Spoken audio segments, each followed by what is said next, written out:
राधे राधे. तर दररोज अशी नॉर्मल भेंडी खाऊन तुम्ही बोर झाला असाल तर असं नक्की करून बघा. मी भेंडी फ्राय बनवलेली. त्याच्यासाठी आधी भेंडी चॉप करून घेतली. पहिले स्वच्छ धुतली आणि अशी स्लाईसमध्ये चॉप केली. नंतर एका बाउलमध्ये भेंडी घ्यायची आणि लिंबू फ्लेवर जरा दिला मी याच्यामध्ये.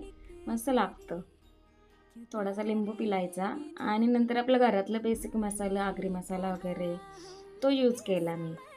नंतर यांना मिक्स करायचा आणि थोडा तांदळाचा पीठ आणि बेसन. तांदळाचं पीठ का टाकलं कारण की कुरकुरीत पाहिजेत ना म्हणून.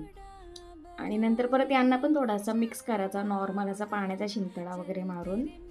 पूर्ण भेंड्यांना असा मसाला आपला लागला पाहिजे. तर माझा पूर्ण बॅटर तयार आहे आणि मी यांना शॅलो फ्राय करणार आहे, डीप फ्राय नाही करणार. थोडासा तेल टाकायचा पॅनमध्ये.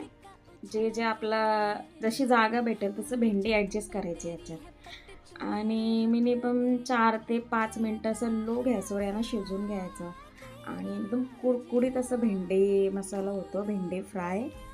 एकदम इझी रेसिपी आहे. जर तुम्हाला आवडली तर नक्की करून बघा आणि भाकरीशी तर जामच भारी लागतं हे. तर माझ्या व्हिडिओ आवडत असतील तर नक्की लाईक करत जा. धन्यवाद.